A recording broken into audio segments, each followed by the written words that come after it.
Bonjour internet et bienvenue pour cette deuxième et dernière vidéo sur le thème du viol sur la chaîne Un autre monde. Pour celles et ceux qui n'auraient pas vu la première vidéo, je vous invite à aller la regarder pour mieux comprendre ce dont je vais parler maintenant. Donc après s'être interrogé sur la culture du viol, on va parler aujourd'hui des stéréotypes sur le viol, de consentement et de comment toutes ces choses participent à rendre le viol conjugal difficilement descriptible et gérable par la loi. Donc on va d'abord s'intéresser aux stéréotypes sur le viol. Trop de gens encore, bien que ça ait tendance à évoluer, et surtout chez les jeunes, imaginent le viol de la manière suivante. On pense que c'est un crime commis par un détraqué, un inconnu de la victime, qui sévit dans des endroits reculés et surtout la nuit. Quand on grandit en tant que femme, on apprend très jeune à se méfier des inconnus, à ne pas sortir seule la nuit, à éviter les endroits qui ne nous sont pas familiers, quand les hommes, eux, auront beaucoup plus de liberté, ils seront beaucoup plus ouverts à l'imprévu et aux rencontres hasardeuses. Cependant, les faits sont ce qu'ils sont. La plupart des viols ne sont pas commis par des inconnus, mais bien par des proches des victimes. Famille, amis ou cercle de connaissances, et donc dans des endroits familiers. Attention, je ne voudrais pas que les femmes deviennent méfiantes de tous leurs proches et qu'elles vivent dans la peur. D'ailleurs, l'éducation qu'on donne généralement aux jeunes filles, le fait qu'elles doivent être sages, douces ou dociles, est un autre facteur qui participe à en faire des objets plus facilement attaquables et qui souvent se taisent. Bref, je ne suis pas pour une éducation par la peur et dans la paranoïa, j'énonce simplement les statistiques pour montrer que l'opinion commune concernant le viol est fausse et que cela va participer à certaines complications. Revenons maintenant sur la définition la plus large et la plus consensuelle du viol. Cette définition fait évidemment toujours débat, mais le viol est généralement compris par la plupart des gens comme impliquant la pénétration sexuelle d'une personne par la force. On l'a déjà dit, mais le viol est commis en très grande majorité par des hommes, généralement contre des femmes et parfois contre d'autres hommes. C'est pour ces raisons, je le rappelle, que j'adopte un discours très binaire en termes de genre, car le rapport de force à l'œuvre dans les sujets qu'on discute est binaire. Mais je tiens à redire que ce n'est certainement pas une manière pour moi de nier la diversité des genres qui existent. Une des notions clés de la définition que je viens de donner, c'est donc l'usage de la force contre une victime. Et comme je disais un peu plus tôt, on commence doucement à casser l'image du viol comme le fruit de personnes déviantes et on commence à se rendre compte qu'il y a des violeurs malheureusement parmi nos proches. Mais cette notion d'usage de la violence persiste encore énormément dans la vision qu'on se fait du viol et la majeure partie des gens conçoit le viol comme impliquant systématiquement un recours à la violence physique. Et combien de fois lors de procès, on rétorque aux victimes qu'elles ne se sont pas débattues, qu'elles n'ont pas de marque de violence sur elles, et que donc on peut pas les prendre au sérieux. Parce que c'est là le point important que j'aimerais soulever maintenant, le viol n'est pas forcément le résultat d'une contrainte physique. C'est très important de le ressouligner. Il existe mille et une manières de mettre un moyen de pression sur des femmes. Pression qu'elles s'infligent parfois elles-mêmes, ce qui ne réduit en aucun cas les conséquences pour les victimes et la culpabilité de la culture du viol. Donc je vais donner quelques exemples. Un réalisateur, un producteur, un patron qui fait comprendre explicitement ou non à une femme qu'elle va perdre sa place si elle n'accepte pas ses avances. Une élève, une étudiante qui va s'imaginer que si elle repousse son professeur, il va la sanctionner dans ses notes. Un médecin généraliste, un chirurgien, un gynécologue qui va profiter que sa patiente soit nue par exemple pour abuser d'elle, patiente qui étant tellement en état de choc et n'ayant pas le temps de se rendre compte de ce qui arrive, va se retrouver paralysée d'incompréhension et de peur. Un homme qui profite de l'état d'inconscience ou de quasi-inconscience d'une femme sous le coup de l'alcool, de la drogue ou de médicaments, peu importe. Ou encore un homme qui détient des photographies compromettantes et qui menace de les diffuser s'il n'obtient pas de faveur sexuelle.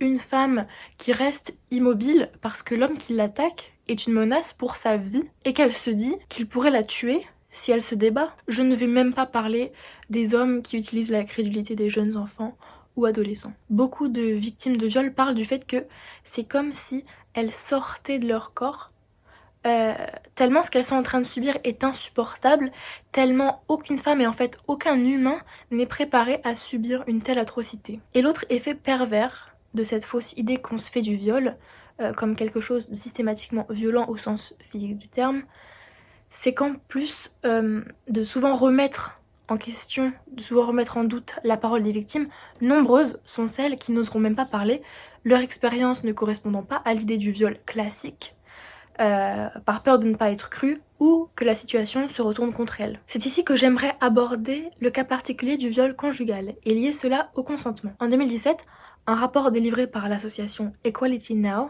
explique qu'il existe à ce jour 9 pays dans lesquels un agresseur peut échapper aux sanctions pour viol s'il épouse la victime. Et dans 48 nations, il n'est toujours pas illégal de violer sa femme, même en utilisant la violence. Car ça n'est en fait pas possible, c'est pas logique, selon la loi de ces pays, de violer son épouse. Mais au-delà de ça, revenons au viol sans violence. Pour essayer d'être claire, je vais donner un exemple fictif. C'est l'histoire d'un couple hétérosexuel marié. La plupart du temps, le mari rentre à la maison quand sa femme dort déjà à cause de son travail. Parfois, il la réveille en quête de câlin ou d'un rapport sexuel. Parfois, l'épouse est fatiguée et ne veut pas du tout faire ça. Mais elle se sent obligée. Elle n'est pas vraiment mal ou traumatisée, elle n'a pas été forcée ou menacée, mais elle le fait.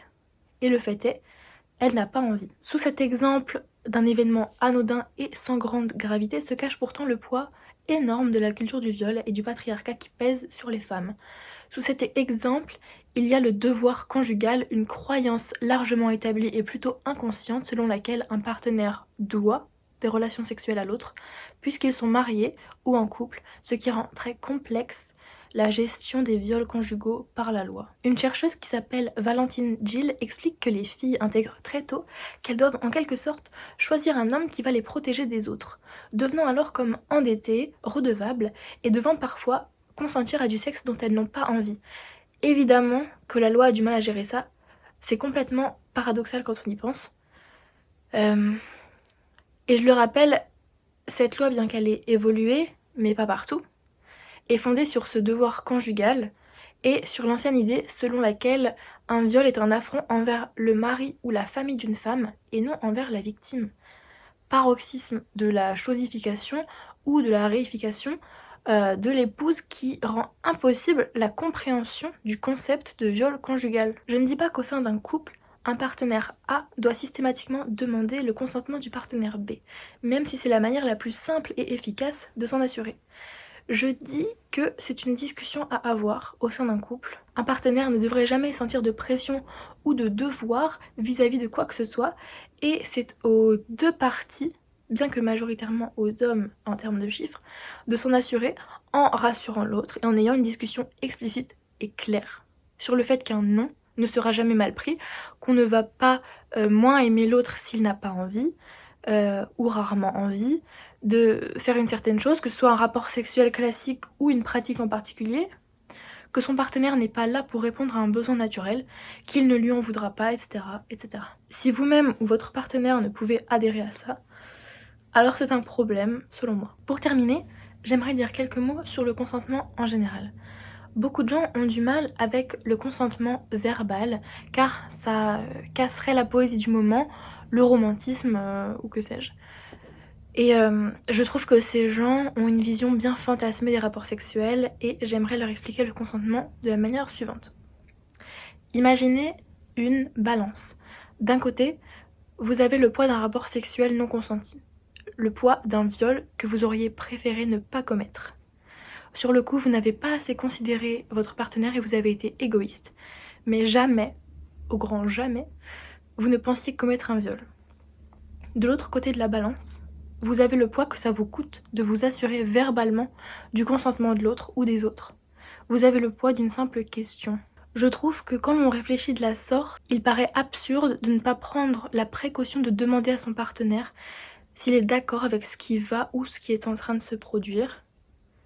Vu les dégâts que ça peut causer, ça vaut toujours la peine de poser la question car cette peine est moindre face à la potentialité de blesser quelqu'un.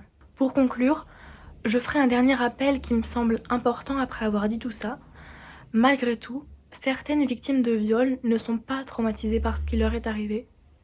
Il ne faut pas les oublier et il ne faut pas les juger pour ça. Certaines s'en remettent très bien et elles ne devraient pas avoir l'impression de devoir aller mal. C'est tout pour moi. Merci Cédric de m'avoir sollicité pour ces 2 vidéos. partagez si vous pensez que ça pourrait servir à votre entourage de réfléchir sur ces sujets. Abonnez-vous à Un Autre Monde et vous pouvez aussi vous abonner à ma chaîne. Pour l'instant, il n'y a rien du tout, mais j'ai tellement aimé faire ces 2 vidéos que si un jour j'ai le temps, j'aimerais beaucoup faire d'autres vidéos sur d'autres sujets. Voilà. Merci!